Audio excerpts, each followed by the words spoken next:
which is regarding how corporations use and misuse that whole idea of social media. I know there was recently a story about Qantas talking about their greatest latest thing, and their unions took over the conversation, which they were rather disgruntled employees. What's your take on that whole corporate versus union scenario, or any situation where you might have negative press about your product mixed in with the good stuff you have to talk about? Yeah, well, Verizon is one of our clients, and they had a strike earlier in the year, and you know, tens of thousands of employees were on strike, and some of them obviously took to the social web. And my best recommendation is to be transparent and to do unto others. I mean, a lot of what is in my book and in my core belief system is, quite frankly, very simple.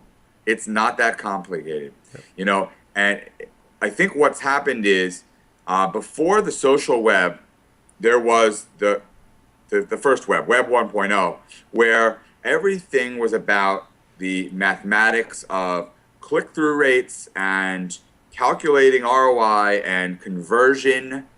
What kind of word is conversion when we're talking about real people here, And what's happened is, everyone, when the web went social, everyone got to sort of try to continue with those same metrics and that same way of thinking that they had started with Web 1.0. But the truth is, social media is much more about social than about online media. The problem isn't when companies make mistakes. The problem is when companies are jerks about it. The problem is when companies don't admit their mistakes. The problem is when companies try to cover up those mistakes. The problem is when companies make mistakes and still treat their customers like crap.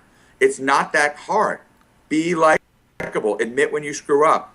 Be the sort of person that you would want companies to be to you. Yeah, I mean, it can come back and really bite you hard, I think. The example you give in the book that I think was amazing, which I really clued in on, was the Macy's Marc Jacobs incident, right?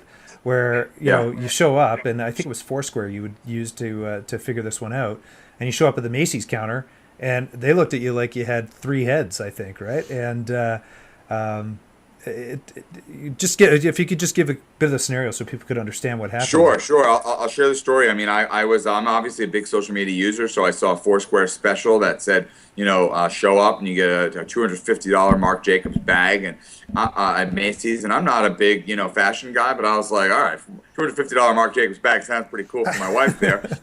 So I showed up, and they had no idea what the promotion was, and really they just treated me like I was trying to cheat them, and they just treated me really, really badly. And the thing about social media is it's not just a marketing thing.